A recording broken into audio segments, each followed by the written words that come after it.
আমাদের জন্য উল্লেখ করেন আফা হাসিবতুম আন্নামা খালাকনাকুম আবাসা ওয়া আন্নাকুম ইলাইনা লা তুরজাউন। আল্লাহ সুবহানাহু ওয়া তাআলা আমাদেরকে পৃথিবীতে প্রেরণ করে আমাদেরকে স্মরণ করেছেন। তোমরা কি মনে করো যে তোমাদেরকে এমনিতে অর্থহীন ভাবে টার্গেটলেস এমলেস গোল শূন্য কোন উদ্দেশ্যহীন ভাবে তোমাদেরকে আমি পৃথিবীতে প্রেরণ করেছি? ওয়া ইলাইনা লা তুরজাউন, অথচ তোমাদেরকে তোমাদের কাজ সম্পন্ন করে কি আবার আমার কাছে ফিরে আসতে হবে না? আমাদের সম্মানিত ভাই এবং বোনেরা, আমার পর্দার আড়ালের মা ও বোনেরা যারা আছেন এখানে আজ যারা উপস্থিত হয়েছে, আমাদেরকে একথা ভালো করে মনে রাখতে হবে। আজ এখানে আমরা যে কোরআনের ভালোবাসা এসেছি, সেই কোরআন আমাদের উপরে তিনটি মৌলিক দায়িত্ব অর্পণ করেছে। এক, আল্লাহ সুবহানাহু ওয়া তাআলা বলেন আফা হাসিবতুম আন্নামা খালাকনাকুম আবাসা, আমি তোমাদেরকে অর্থহীন ভাবে পৃথিবীতে সৃষ্টি করে নাই। আমি তোমাদেরকে পৃথিবীতে সৃষ্টি করেছি একটা গুরুত্বপূর্ণ উদ্দেশ্য নিয়ে। সেই উদ্দেশ্য সম্পর্কে আল্লাহ তাআলা পরিষ্কার রোডম্যাপ ঘোষণা করেছেন। এখন আমাদের দেশের অর্থনীতি সংস্কারের প্রশ্ন উঠছে, আমাদের দেশের রাজনীতি সংস্কারের প্রশ্ন উঠেছে, পররাষ্ট্রনীতি সংস্কারের প্রশ্ন উঠেছে। আমরা আজ সংস্কারের দায়িত্বে যারা আছেন তাদের কাছে আল্লাহ তাআলার সংস্কারের রোডম্যাপ তুলে দিতে চাই। আল্লাহ তাআলা কোরআনে ঘোষণা করেন ফাইম্মা ইয়াতিয়ান্নাকুম মিন্নী হুদান, আমি এই পৃথিবীতে মানুষকে প্রেরণ করে তাকে একটা রোডম্যাপ দিয়ে দিয়েছি। এই রোডম্যাপের মধ্যে তার রান্নাঘর থেকে শুরু করে তার সংসদ ভবন পরিচালনার পর্যন্ত সমস্ত বর্ণনা উল্লেখ করে দিয়েছে। সুবহানাল্লাহ। আমার ভাইয়েরা, মহাগ্রন্থ আল কোরআনের মধ্যে যে রোডম্যাপ আল্লাহ উল্লেখ করেছেন, ফামান তাবিআ হুদায়া, যদি এটাকে ফলো করে, যদি এটাকে অনুসরণ করে, যদি এটাকে মেনে চলে, তাহলে আল্লাহ ঘোষণা দিচ্ছেন কোন প্রধানমন্ত্রী না, কোন প্রধান উপদেষ্টা না, কোন উপদেষ্টা বৃন্দগণ নন, কোন জাতিসংঘের মহাসচিব নন, এক আল্লাহ সুবহানাহু ওয়া তাআলা ঘোষণা দিয়েছেন ফামান তাবিআ হুদায়া, তাহলে তোমরা রোড ম্যাপের আসল রাস্তা খুঁজে পাবে। আমরা আজ বাংলাদেশের বর্তমান দায়িত্বে যারা আছেন তাদের কাছে মহাগ্রন্থ আল কোরআনের আহ্বান পৌঁছে দিয়ে বলতে চাই, বাংলাদেশকে যদি যথাযথ সংস্কারের মাধ্যমে তার আসল রোড ম্যাপে পরিচালনা করতে হয়, তাহলে মহাগ্রন্থ আল কোরআনের আইন দিয়ে ছাড়া মানুষের তৈরি করা কোনো চিন্তা তন্ত্র মতবাদ দিয়ে পূর্ণ সংস্কার করা সম্ভব হবে না। ভাই এবং বন্ধুগণ, আল্লাহ তাআলা বলেন যদি এটাকে ফলো করো হুদায়া, তাহলে সঠিক পথ পাবে। আচ্ছা, আপনাদের কাছে জিজ্ঞেস করি, যদি কোরআন অনুসরণ করার মধ্যে দিয়ে সঠিক পথ পাওয়ার কথা বলা হয়, তাহলে আমাদের কাছে কি প্রশ্ন ওঠা স্বাভাবিক নয় যে কোরআন বাদ দিয়ে যে কোনো পথ অবলম্বন করলে ওটা সঠিক নয়, ওটা গোমরাহের পথ? কোরআন যদি আল্লাহর পথ হয়, তাহলে কোরআনের বাইরে যা মত আছে, পথ আছে, সমস্ত মত এবং পথ ইবলিসের পথ। ঈমানদাররা কখনো কোরআনের পথ, আল্লাহর পথ বা ইবলিসের পথে হাঁটতে পারে না। আজ আমাদের এই কোরআন দায়িত্ব দিয়েছে ফামান তাবিআ হুদা, তাহলে তোমরা সঠিক পথ পাবে, আসল পথ পাবে। আমাদের এই প্রিয় মাতৃভূমি বাংলাদেশ স্বাধীন হওয়ার 53 বছর পার হলেও আমরা কি অর্থনৈতিক মুক্তি পেয়েছি ভাইয়েরা? আমরা কি সাংস্কৃতিক মুক্তি পেয়েছি? আমরা কি রাজনৈতিক মুক্তি পেয়েছি? এই সকল মুক্তি আমাদের যদি পেতে হয়, তাহলে আমাদের মানুষের তৈরি করা মতবাদের দিকে নাকি কোরআনের দিকে ফিরতে হবে?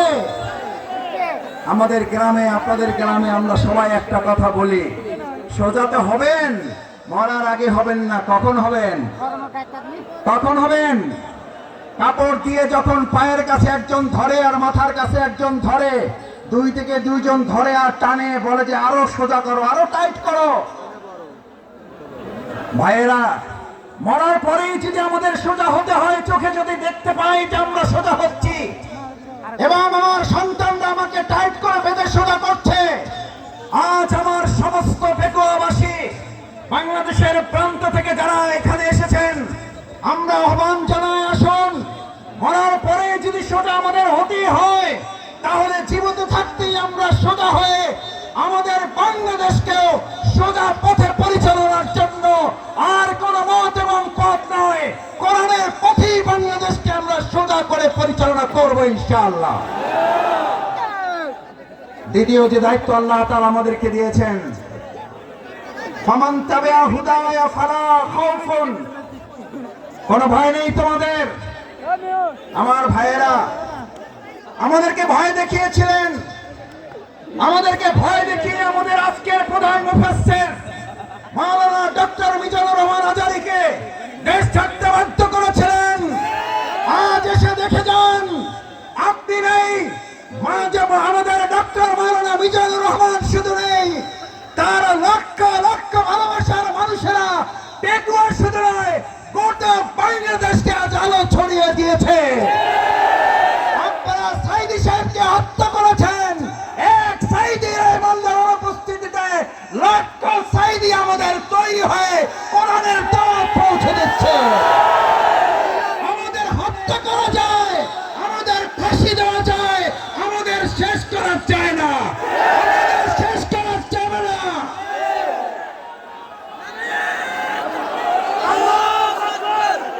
সম্মানিত ভাই এবং বন্ধুগণ, সম্মানিত ভাই এবং বন্ধুগণ, ফালা খাউফুন, সুতরাং আমাদেরকে আপনি ভয় দেখাবার কে? যারা আমাদেরকে ভয় দেখিয়েছেন 17 বছর এই বাংলাদেশের 18 কোটি নাগরিককে আপনারা ভয় দেখিয়েছেন। শেষ পর্যন্ত আপনারা ভয় দেখাতে দেখাতে এতটা ভয় পেলেন যে আপনারা দেশের জেলখানায় পর্যন্ত জায়গা হলো না, আপনাদেরকে দেশ ছেড়ে পালাতে হলো।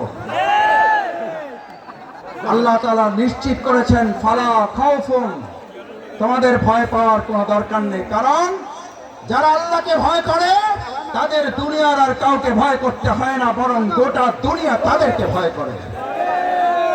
ফালা খাউফুন আলাইহিম ওয়ালা হুম ইয়াহজানুন। আল্লাহ সুবহানাহু ওয়া তাআলা শুধু ভয়ের ব্যাপারে আপনাকে নিশ্চিত করে নাই, আল্লাহ তাআলা বলেন আমার এই ভয়ে যদি তোমরা উত্তীর্ণ হতে পারো, এক আল্লাহকে যদি ভয় করতে পারো, কোন গুলি বন্দুককে যদি তোমরা ভয় না করো, তাহলে আমি আল্লাহ তোমাদেরকে এবার দ্বিতীয় নিশ্চয়তা দিচ্ছি, ওয়ালা হুম ইয়াহজানুন, তোমাদের আর কোন রকম দুশ্চিন্তা উদ্বেগ উৎকণ্ঠায় ভুগতে হবে না। আলহামদুলিল্লাহ, বিগত 15 বছর আপনারা ত্যাগ এবং কোরবানি, নির্যাতন নিপীড়নের মুখে থেকেছেন।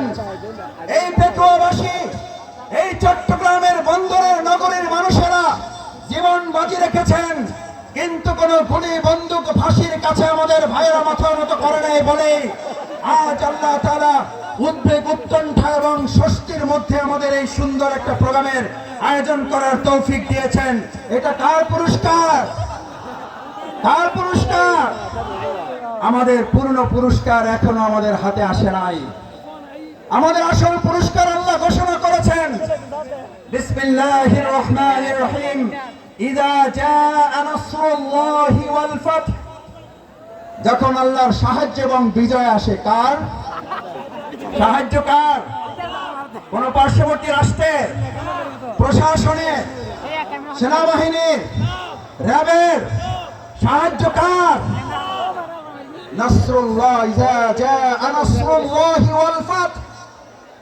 যে আল্লাহ আমাদেরকে সাহায্য করেন, সে আল্লাহ তাআলাই বলেন আমি যখন কাউকে সাহায্য করি তার বিজয় ছাড়া অন্য কিছু হতে পারে না। নাসরুল্লাহ, ইযা জাআ নাসরুল্লাহি ওয়াল ফাত, কারণ আমার সাহায্য যেখানে যায় গোটা দুনিয়া তার বিপক্ষে থাকলেও বিজয় ছাড়া তার কিছুই হয় না। আজ বাংলাদেশে আল্লাহর সাহায্য এসেছে, গোটা কোরআনের রাষ্ট্র কায়েম হওয়া ছাড়া পূর্ণাঙ্গ বিজয় আমাদের হতে পারে না। আমাদের পূর্ণাঙ্গ বিজয় কি? আমাদের পূর্ণাঙ্গ বিজয় শুধু একজন এমপি হওয়া নয়, আমাদের পূর্ণাঙ্গ বিজয় শুধুমাত্র একজন মন্ত্রী হওয়া নয়, আমাদের পূর্ণাঙ্গ বিজয় শুধুমাত্র একজন রাষ্ট্রপতি হওয়া নয়, আমাদের পূর্ণাঙ্গ বিজয় শুধু একজন প্রধানমন্ত্রী হওয়া নয়, আমাদের পূর্ণাঙ্গ বিজয় শুধুমাত্র ইসলামী দল ক্ষমতায় যাওয়া নয়, আমাদের পূর্ণাঙ্গ বিজয় হচ্ছে আলা লাহুল খালকু ওয়াল আমর, সৃষ্টি যার, আইন চলবে তার। আমার ভাইয়েরা, সৃষ্টি যার, আইন চলবে তোমার? আইন চলবে কার? আইন চলবে কার? বাংলাদেশ আজ সেরকম একটা সুন্দর কল্যাণমূলক রাষ্ট্র নির্মাণের জন্য এখানে যারা এসেছেন, কোরআনের প্রেমে যারা বসেছেন, কিসের উপরে বসেছেন এটা চিন্তা করেন নাই। আপনার মাথার উপরে ফ্যান আছে, লাইট আছে, বাতাস আছে, নাই চিন্তা করেন নাই। আজ এখানে যারা এই কোরবানি পেশ করে কোরআনের ভালোবাসায় সমবেত হয়ে গায়ে গা লাগিয়ে লক্ষ লক্ষ জনতা এখানে হাজির হয়েছেন, এই লক্ষ জনতা যদি আজ একটা আহ্বান এখান থেকে নিয়ে যেতে পারেন, রাসূল করিম সাল্লাল্লাহু আলাইহি সাল্লাম এরকম মজলিসকে সামনে রেখে আমার মুসল্লিয়ানে কিরামগণকে উদ্দেশ্য করে, এই জামানাকে উদ্দেশ্য করে রাসূল করিম সাল্লাল্লাহু আলাইহি সাল্লাম সাহাবীদেরকে স্মরণ করালেন। দুর্ভোগ হচ্ছে সেই মানুষের জন্য, ভালো করে খেয়াল করুন, দুর্ভোগ হচ্ছে সেই মানুষের জন্য, দুর্ভোগ হচ্ছে সেই মুসলিমের জন্য, দুর্ভোগ হচ্ছে সেই কোরআন প্রেমিকের জন্য যে আল্লাহকে ভুলে গিয়ে নিজেকে নিয়ে ব্যস্ত হয়, যে আল্লাহকে ভুলে গিয়ে নিজেকে নিয়ে ব্যস্ত হয় এবং সে নিজেকে নিয়ে ব্যস্ত হতে গিয়ে দুনিয়ার সব কিছু থেকে বঞ্চিত হয়ে যায়। আমরা কি দুনিয়া থেকে বঞ্চিত হয়ে নিজেকে নিয়ে ব্যস্ত হব না আল্লাহকে নিয়ে ব্যস্ত হব? আমার ভাইয়েরা আসুন, আজ সেই কারণে রাসূল করিম সাল্লাল্লাহু আলাইহি সাল্লাম বললেন, আব্দুল্লাহ ইবনে মাসউদ হাদিসটি বলে আমার কথা শেষ করে, আব্দুল্লাহ ইবনে মাসউদ রাদিয়াল্লাহু তাআলা আন قال قال رسول الله صلى الله عليه وسلم ويقولون ما لا يفعلون। তোমাদের মধ্যে এমন একটা সময় আসবে, কোরআন শোনার লোক থাকবে, কোরআন জানার লোক থাকবে, কোরআনের আলোকে সে হয়তো পথ চলার কথাও বলবে, ইয়াকুলুনা মা লা ইয়াফআলুন, কিন্তু কোরআনের আলোকে সমাজ এবং রাষ্ট্র পরিচালনার লোক পাওয়া যাবে না। ওয়ায়াফআলুনা মা লা ইউমারুন, আবার কিছু কাজ করলেও কোরআনের পূর্ণাঙ্গ রূপ বাস্তবায়ন হবে না। আজ এখানে যারা আছেন, আমরা কি কোরআন বাস্তবায়নের জন্য সবাই রাজি আছি ইনশাআল্লাহ? সবাই কি রাজি আছি ইনশাআল্লাহ? আল্লাহ মেহরবানি করে হাতগুলো আপনার আরশের আজিমের ক্যামেরায় এগুলো তুলে নিয়ে কাল কিয়ামতের দিন কোরআনের কর্মী হিসেবে আমাদেরকে নাজাতের জন্য, জান্নাতের জন্য আপনি কবুল ও মঞ্জুর করুন। আল্লাহ এই আয়োজনকে বাংলাদেশের জন্য কবুল করুন, কোরআনের সংসদের জন্য আয়োজনকে কবুল করুন, কোরআনের রাষ্ট্রের জন্য এই আহ্বান আয়োজনকে কবুল করুন। সম্মানিত ভাই এবং বন্ধুগণ, আসুন আমরা আমাদের প্রধান মুফাসসিরে কোরআন হযরত মাওলানা ডক্টর মিজানুর রহমান আজারী হাফিজাহুল্লাহর কিছুক্ষণের মধ্যে আপনাদের সামনে কথা বলবেন। আমরা দোয়া করি অন্যান্য উলামায়ে কেরামগণ আরো কথা বলবেন। আল্লাহ সুবহানাহু ওয়া তাআলা আমাদের এই প্রিয় মাতৃভূমিকে সব ধরনের বিশৃঙ্খলা ষড়যন্ত্র থেকে হেফাজত করুন। সকলে বলুন আমিন। আসসালামু আলাইকুম ওয়া রাহমাতুল্লাহি ওয়া বারাকাতুহু।